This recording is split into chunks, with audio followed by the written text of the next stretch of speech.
Hello students, कैसे हैं आप सब लोग। आई होप आप सब बहुत अच्छे हैं, बहुत अच्छे वर्क कर रहे हैं, सारी को अच्छे से देख रहे हैं, मैनेज कर रहे हैं। तो चलिए आज हमारे पास एक टॉपिक और है, that is perimeter and area. तो चलिए इसको कंप्लीट करते हैं आज। तो यहाँ पर हमें अलग अलग फिगर्स मिलेंगी देखने के लिए। अब देखिए, सबसे पहले यहाँ पर गिवन है आपको पेरीमीटर। जब भी हम पेरीमीटर की बात करते हैं तो ऑब्वियसली हम लोग देखेंगे लेंथ ऑफ बाउंड्री। तो ये हो गया हमारे पास 1 2 3 4। तो अगर आप क्या करते हैं, किसी भी फिगर की बाउंड्री की लेंथ मेजर करते हैं तो दैट इज आवर पेरीमीटर। ठीक है। देन उसके बाद आता है कोई भी एक स्क्वायर है एंड उसके बाद आप उसके अंदर का सरफेस देख रहे हैं, तो then we will talk about its area. तो चलिए, तो यहाँ पर पेरीमीटर देखेंगे, अलग अलग लेंथ फिगर से कैसे निकाल सकते हैं। तो देखिए, यहाँ पे सिंपल से एक बेसिक फंडा होता है। अगर आपको पेरीमीटर निकालना है तो आप क्या करेंगे, that is sum of all sides. ठीक है। और हमारे पास कुछ फॉर्मूलेज हैं, हम रिपोर्टिंग भी देखते हैं। तो चलिए, तो हमारे पास सबसे पहले जो फिगर आई है दैट इज ऑफ पैरेललोग्राम। अब जब हम पैरेललोग्राम की बात करते हैं तो यहाँ पर हमारे पास अपोजिट पेयर्स क्या होते हैं, पैरेलल भी होते हैं, इक्वल भी होते हैं। तो हम उसको कंसिडर करते हैं, then this is a parallelogram. तो पैरेललोग्राम में लेंथ होती है, ब्रेथ होती है। ठीक है। तो रेक्टेंगल भी काइंड ऑफ पैरेललोग्राम भी है। तो अगर आप लोगों को एरिया ऑफ रेक्टेंगल निकालना होता है तो उसके लिए फॉर्मूला क्या होता है, लेंथ इनटू ब्रेथ। और वही सेम फॉर्मूला हम इसके लिए अप्लाई करेंगे पैरेललोग्राम के लिए। बट यहाँ पे क्या होता है, बेस इनटू हाइट। तो लेंथ होगी वो बेस बन जाएगी, इन ब्रेथ हम क्या देखेंगे यहाँ पर, हाइट। तो यहाँ पे थोड़ा सा ना टिल्ट पोजीशन में आ जाते हैं इस वजह से। ठीक है। एंड यहाँ पर जो हाइट होगी वो कॉरस्पॉन्डिंग बेस के ही अपोजिट होने चाहिए। जस्ट लाइक कि हमारा बेस है तो इस पर ही हाइट होनी चाहिए, यानी कि बेस ये ले लिया और हाइट यहाँ पर लाई कर रही है। ठीक है। तो हमारा क्वेश्चन सही नहीं होगा। चलिए, तो उसके बाद हमारे पास अगर आपको बेस निकालना है, ठीक है, तो आप उसमें क्या करेंगे, area of parallelogram upon height करेंगे। If we have to find out the height तो हम इसका रिवर्स कर देंगे एंड तो हमारे पास आ जाएगा that is height equals to area of parallelogram upon base. चलिए, इतना करने के बाद फिर हम यहाँ पर आ जाते हैं। ओके, तो next figure we are having triangle. Area of triangle equals to, अगर हम फाइंड आउट करें, that is half of base into height. तो जिस बेस की हम बात कर रहे हैं उसी के ऊपर हमारे पास कॉरस्पॉन्डिंग एल्टीट्यूड होना चाहिए। अब जैसे कि हमारे पास राइट एंगल ट्राइंगल होता है तो ऑब्वियसली उसमें हमेशा एक परपेंडिकुलर होगा और एक बेस होगा। इसको क्या बोलेंगे, half into base into height. Then उसके बाद हम आगे चलते हैं। Next is triangles are parts of rectangle. तो यहाँ पर हमें गिवन है, तो ये रेक्टेंगल की लाइन हो गई है और ये हमारे पास इसके पार्ट्स है। तो चलिए आगे चलते हैं यहाँ पर। ओके, तो यहाँ पर हम देखेंगे एरिया ऑफ, अगर आपको ट्राइंगल निकालना है तो that is half of area of rectangle भी आप यूज़ कर सकते हैं। ठीक है। तो पैरेललोग्राम में भी अगर हम किसी भी पैरेललोग्राम का हमें एरिया गिवन है तो हम उसका हाफ करेंगे तो हमारे पास एरिया ऑफ ट्राइंगल भी आ जाएगा। चलिए, तो वैसे तो बेसिकली हमारे पास एरिया ऑफ ट्राइंगल हो जाता है half into base into height and that's it. Okay, तो हमारे पास यहाँ पर क्वेश्चंस आ चुके हैं, तो यहाँ पर हम देख लेते हैं D and E are question number, exercise कौन सी हमारी है। Okay, this is our exercise 9.1 and यहाँ पर हम देखेंगे क्वेश्चन नंबर 3 देखते हैं। तो क्वेश्चन नंबर 3 में हम यहाँ पर देखेंगे, वेट, तो यहाँ पर हमारे पास था D and this is C. Okay, देखिए आपको यहाँ पे क्वेश्चन में दो हाइट दिखाई दे रही है, एक हो गया डी एफ और एक हो गया बी ई। तो यहाँ पर हमारे पास दो हाइट्स हैं on side this and this. If the area of the parallelogram is this, तो हमें एरिया ऑफ पैरेललोग्राम गिवन है, यहाँ पर ए बी गिवन है, ए डी गिवन है। तो हमें find the length of B E and D F. अब देखिए, एरिया ऑफ पैरेललोग्राम गिवन है, चाहे आप ये बेस लें और ये हाइट लें, या फिर आप ये बेस लें और ये हाइट लें, तो दोनों साइड से हमारे पास एरिया सेम ही आने वाला है। तो इसीलिए यहाँ पर हमें इन दोनों ही फॉर्मूलों को यूज़ करना है। तो यहाँ पर चलिए फॉर्मूला लिखते हैं हम, that is area of parallelogram. तो इसके सिंबल फॉर्म है, तो वो क्या होता है हमारे पास, that is base into height. ठीक है। तो देखिए यहाँ पर हमारे पास एरिया ऑफ पैरेललोग्राम है, that is 1470, that is centimetre square. अगर यहाँ पर हम बेस देखें तो बेस हमारे पास क्या, दैट इज ए बी।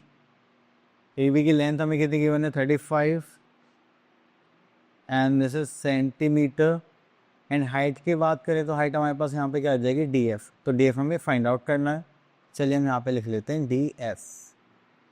अब इसको सॉल्व करेंगे तो क्रॉस मल्टीप्लाई करके इसको सॉल्व कर सकते हैं हम लोग। 1470 divided by 35 equals to D F.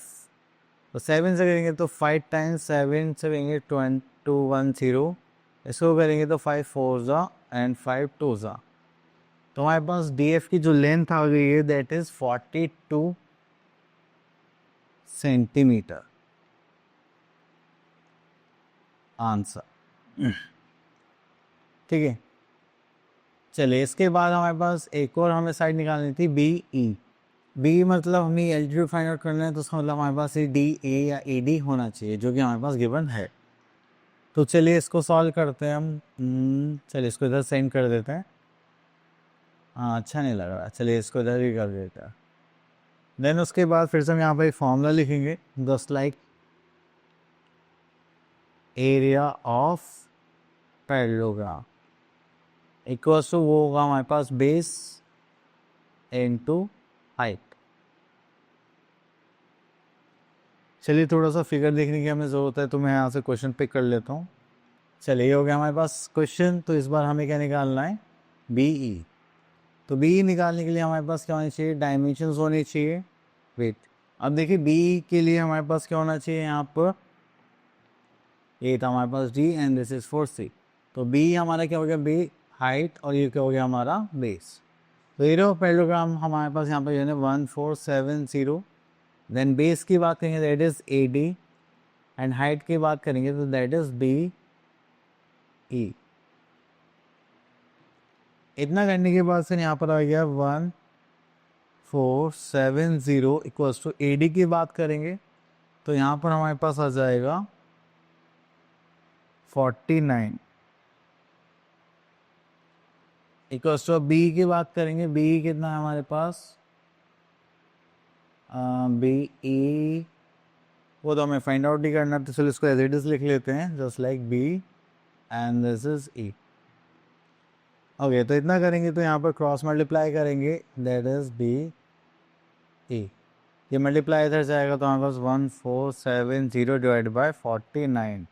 तो 7 7 ज़ा 7 21 ज़ा तो 1 एंड दिस इज 3। तो यहाँ पर आ जाएगा हमारे पास 30 सेंटीमीटर।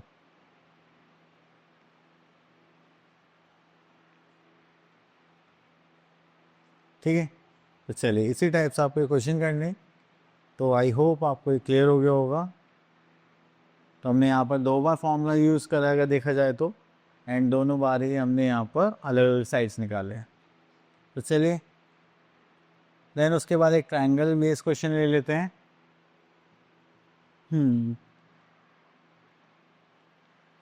ओके, तो यहाँ से हम एक क्वेश्चन पिक कर लेते हैं, जस्ट लाइक 8th पार्ट।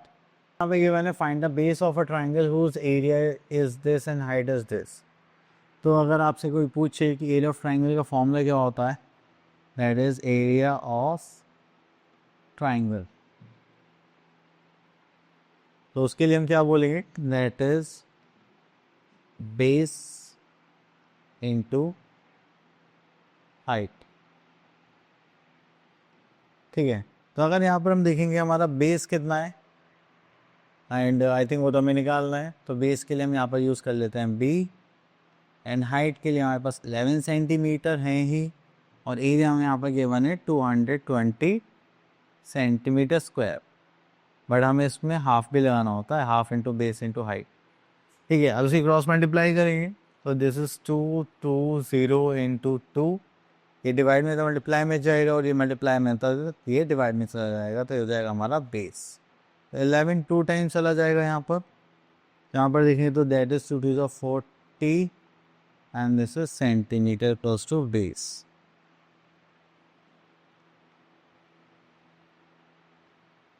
ठीक है, दैट इज आवर आंसर।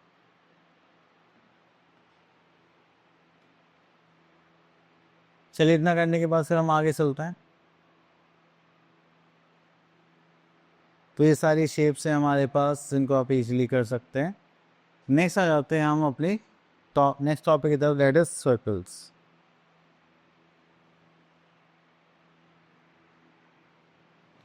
तो यहाँ पर आता है सर्कल्स। तो अगर हम सर्कल्स की बात करें तो देखिए यहाँ पर आ जाएगा सर्कमफ्रेंस ऑफ अ सर्कल। ठीक है, तो सर्कमफ्रेंस मतलब बाउंड्री की बात करते हैं। अगर हमें सर्कल की बाउंड्री की लेंथ को मेजर करना है तो उसके लिए हमारे पास एक कंडीशन होती है।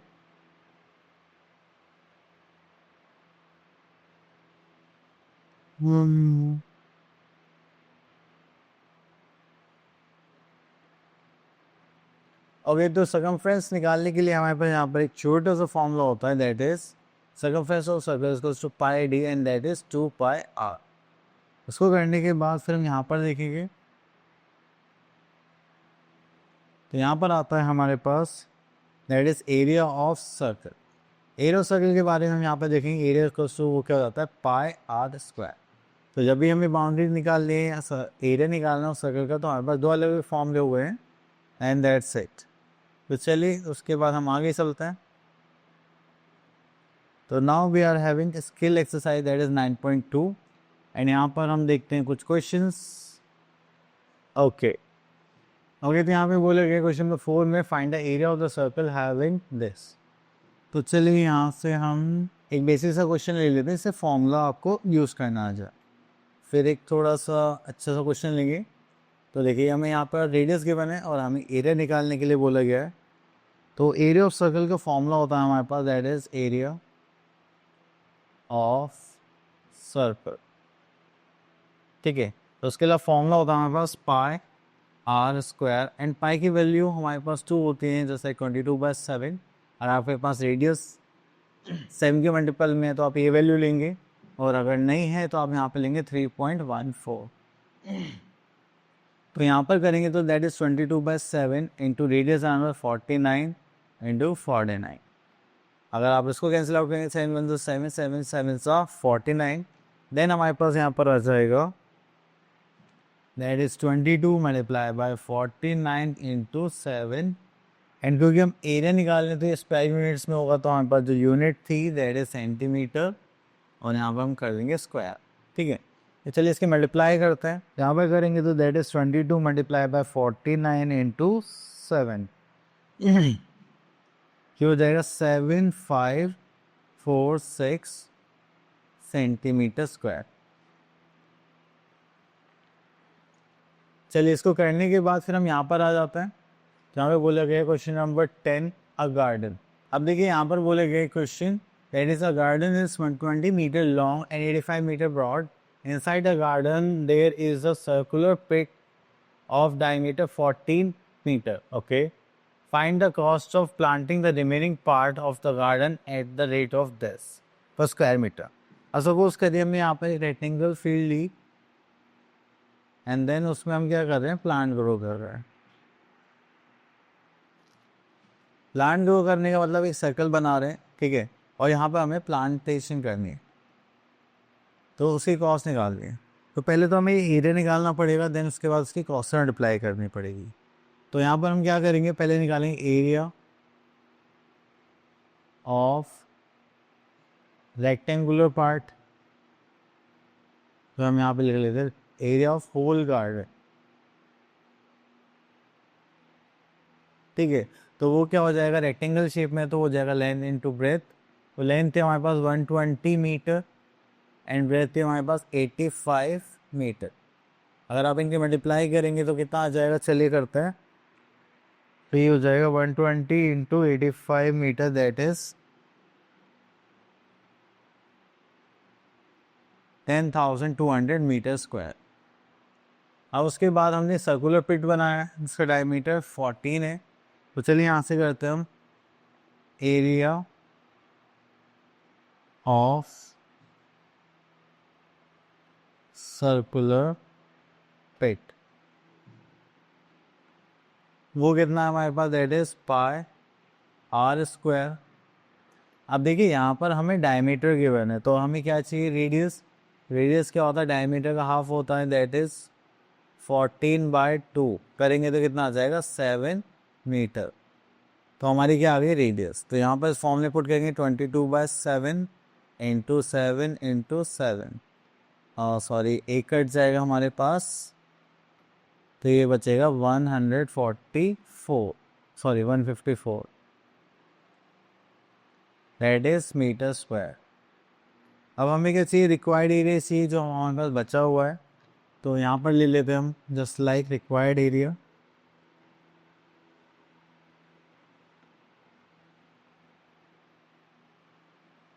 तो उसके लिए हमें दोनों एरियाज को माइनस करना पड़ेगा, मतलब 10,200 माइनस 154 मीटर स्क्वायर। चलिए माइनस करेंगे तो यहाँ पर आ जाएगा हमारे पास 10,000 and this is 46 metre square.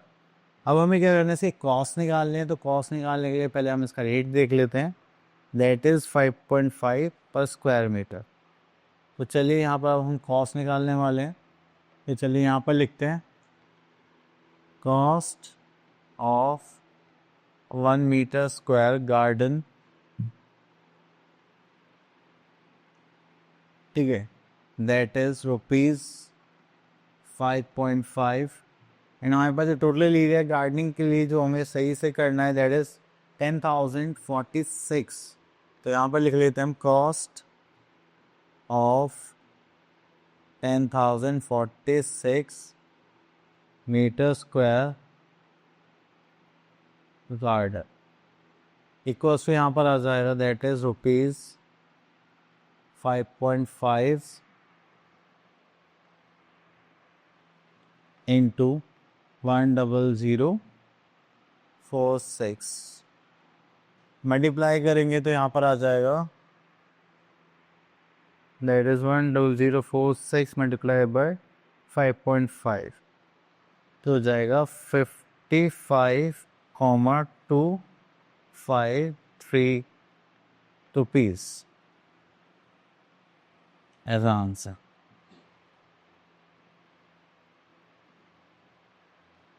ठीक है, तो इस टाइप से आपको क्वेश्चंस पिक करने थे एंड सॉल्व करने। चलिए और देखते हैं और कोई फिगर है क्या हमारे पास यहाँ पर सॉल्व करने के लिए। ओके, तो ये टॉपिक हो गया फिनिश। आई होप आपको ये सारे कॉन्सेप्ट अच्छे से क्लियर हो गए होंगे। अब मिलते हैं नेक्स्ट वीडियो में, तब तक के लिए ऑल द बेस्ट।